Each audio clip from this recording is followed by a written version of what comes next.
Assalamualaikum warahmatullahi wabarakatuh. Perkenalkan, nama saya Cici Cahyati, NIM 16 Psikologi 3A. Di sini saya akan mempresentasikan hasil tugas yang telah Ibu Luki berikan pada minggu kemarin, yaitu memahami etika dalam asesmen psikologi. Nah, teman-teman, apakah itu asesmen? Asesmen adalah suatu pengukuran data informasi dari proses penilaian, pengumpulan data, dan mengintegrasikan data psikologis yang bertujuan untuk mengevaluasi data psikologis. Berdasarkan Kode Etik Indonesia, yaitu Pasal 62 Dasar Asesmen, asesmen psikologi adalah prosedur evaluasi yang dilaksanakan secara sistematis, termasuk di dalam asesmen psikologi adalah prosedur observasi, wawancara, pemberian satu atau seperangkat instrumen atau alat tes yang bertujuan untuk melakukan penilaian atau pemeriksaan psikologi. Nah, batasan-batasan apa saja yang harus diperhatikan psikolog atau ilmuwan psikolog untuk melakukan asesmen? Yang pertama, psikolog atau ilmuwan psikolog yaitu menjaga kerahasiaan data klien. Yang kedua, psikolog atau ilmuwan psikolog melakukan pencatatan data dengan menjaganya, merahasiakannya. Dan yang ketiga, yaitu psikolog atau ilmuwan psikolog melakukan pelaksanaan pelayanan psikolog kepada klien. Dan yang keempat, psikolog dan ilmuwan psikolog melakukan edukasi non-training dengan sesuai kaidah ilmiah. Berdasarkan Kode Etik HIMSI Indonesia, batasan yang dilakukan psikolog atau ilmuwan psikolog dalam melakukan asesmen yaitu telah diatur berdasarkan pasal-pasal. Yang pertama, psikolog dan ilmuwan psikolog menjaga kerahasiaan data klien dalam hal pencatatan, penyimpulan, pemindahan, dan pemusnahan catatan atau data di bawah pengawasannya, yaitu ada pada bab 5 kerahasiaan rekam dan hasil pemeriksaan psikologi, pasal 23 rekam psikologi pada bagian C. Dan yang kedua, psikologi dan ilmuwan psikolog menjaga dan memusnahkan catatan data dengan perhatikan kaidah hukum atau perundang-undangan yang berlaku dan berkaitan dengan pelaksanaan kode etik ini, yaitu pada bab 5 kerahasiaan rekam dan hasil pemeriksaan psikologi, pasal 23 rekam psikologi pada bagian D. Nah, dan yang ketiga, psikologi atau ilmuwan psikolog melakukan pemeriksaan layanan psikologi terhadap seseorang dan menyimpan hasil pemeriksaan psikologinya dalam arsip sesuai dengan ketentuan. Karena sesuatu hal tidak memungkinkan lagi menyimpan data tersebut, maka demi kerahasiaan penggunaan layanan psikolog, sebelumnya psikolog atau ilmuwan psikolog menyiapkan pemindahan tempat atau pemberian kekuasaan pada sejawat lain terhadap data hasil pemeriksaan psikologi tersebut dengan tetap menjaga kerahasiaannya. Pelaksanaan dalam hal ini harus di bawah pengawasan yang dapat dalam bentuk tertulis atau lainnya. Nah, berdasarkan bab 5 kerahasiaan rekam dan hasil pemeriksaan psikologi, pasal 23 rekam psikologi pada bagian F.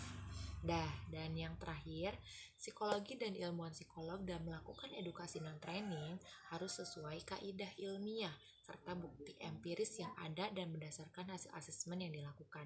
Pasal 70 pada 2 tanpa pelatihan pada bagian E. Hal-hal yang berkaitan dengan instrumen asesmen yang harus diperhatikan dalam proses asesmen. Yang pertama, saya akan menjelaskan tentang apa itu instrumen asesmen. Instrumen asesmen adalah suatu alat atau penunjang yang digunakan untuk mengumpulkan data atau informasi untuk mengungkap kondisi subjek yang dinilai. Nah, instrumen asesmen contohnya adalah tes psikologi adalah prosedur untuk pengumpulan sampel perilaku. Adapun tugas fungsi tes adalah memprediksi perilaku lain yang menyertai perilaku yang tampak saat tes berlangsung. Nah, macam-macam tes psikologi seperti tes inteligensi. Apa itu tes inteligensi?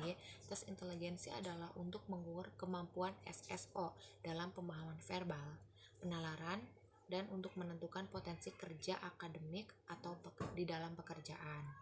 Tes bakat, yaitu tes untuk mengetahui keterampilan spesifik, yaitu memprediksi kinerja masa depan.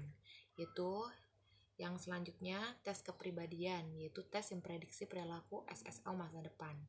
Dan inventari minat, yaitu preferensi individu terhadap aktivitas sehingga menentukan pilihan kerja. Terus instrumen yang kedua, skala psikologi. Nah, skala psikologi ini adalah instrumen pengukuran untuk mengidentifikasi konstruk psikologi. Nah, macam-macam skalanya itu yang pertama ada skala Likert, yaitu skala yang dipergunakan untuk mengukur sikap, pendapat, dan persepsi seseorang atau sekelompok orang mengenai suatu gejala atau fenomena pendidikan. Terus yang kedua, skala Gottman, itu skala yang menginginkan tipe jawaban tegas seperti jawaban benar atau salah, positif, negatif, baik, buruk, dan seterusnya. Dan yang ketiga, semantik diferensial, yaitu skala yang mengukur sikap tetapi bentuknya bukan pilihan ganda maupun checklist, tapi tersusun dalam satu garis kontinun di mana jawaban yang sangat positif terletak di bagian kanan garis dan jawaban negatif berada pada bagian kiri garis. Dan yang terakhir ada skala Thurston, yaitu skala yang disusun untuk memilih butir yang berbentuk skala interval. Nah, berdasarkan Kode Etik Indonesia, batasan yang harus diperhatikan oleh psikolog atau ilmuwan psikolog dalam peninjauan instrumen psikologi, yaitu pada pasal 63 penggunaan asesmen yang berbunyi, psikolog atau ilmu psikolog menggunakan teknik asesmen psikologi, yaitu wawancara, observasi, pemberian satu atau seperangkat instrumen tes dengan cara tepat mulai dari proses adaptasi, administrasi, penilaian atau skor, menginterpretasi untuk tujuan yang jelas baik dari sisi kewenangan sesuai dengan taraf jenjang pendidikan, kategori dan kompetensi yang disyaratkan, penelitian, manfaat dan teknik penggunaan. Dan hal-hal yang harus diperhatikan dalam menjaga hubungan profesional antara psikolog dan ilmuwan psikolog dengan klien. Nah, yang pertama, yang dimaksud dengan sikap profesional itu apa sih? Berdasarkan pasal 72 kualifikasi konselor dan psikoterapis, yang A, senantiasa mengandalkan pada pengetahuan bersifat ilmiah dan bukti-bukti empiris tentang keberhasilan suatu konseling atau terapi.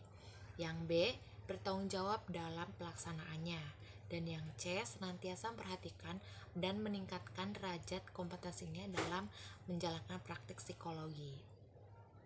Nah, psikolog dan ilmu psikolog dalam memberikan layanan psikolog, baik yang bersifat perorangan, kelompok, lembaga, atau organisasi intuisi lainnya harus sesuai dengan keahlian dan kewenangannya berdasarkan kewajibannya. Untuk A, yang pertama, mengutamakan dasar-dasar profesional. B, berikan layanan kepada semua pihak yang membutuhkan. Jadi jangan dipilih-pilih. Dan yang C, melindungi pemakaian layanan psikolog dari akibat yang merugikan sebagai dampak layanan psikolog yang diterima. Yang D, mengutamakan ketidakberpihakan dalam kepentingan pemakaian layanan psikologi serta pihak-pihak yang terkait dalam pemberian layanan tersebut. Yang E, dalam hal pemakaian layanan psikolog, menghadapi kemungkinan akan terkena dampak negatif yang tidak dapat dihindari akibat pemberian layanan psikolog yang dilakukan oleh psikolog dan ilmuwan psikolog, maka pemakai layanan psikologi tersebut harus diberitahu. Ini ada berdasarkan bab 4 hubungan antar manusia pasal 13 sikap profesional psikologi. Nah, kesimpulannya, asesmen adalah proses pengumpulan data informasi untuk mendiagnosa klien untuk akhirnya diterapi atau pengobatan selanjutnya pada klien. Nah, hal-hal yang harus diperhatikan adalah oleh ilmuwan psikolog dan ilmu psikolog dalam melakukan asesmen mampu menjaga kerahasiaan data klien, menjaga data klien, psikolog memeriksa dan melakukan pelayanan psikolog, dan psikolog atau ilmuwan psikolog melakukan edukasi dan training harus sesuai dengan kaidah ilmiah. Hal-hal yang berkaitan dengan instrumen asesmen seperti tes psikologi, skala psikologi, dan melakukan pelayanan psikolog dengan profesional. Oke, terima kasih. Semoga presentasi yang dapat saya berikan ini bermanfaat buat teman-teman semua. Kurang lebihnya mohon maaf. Wassalamualaikum warahmatullahi wabarakatuh.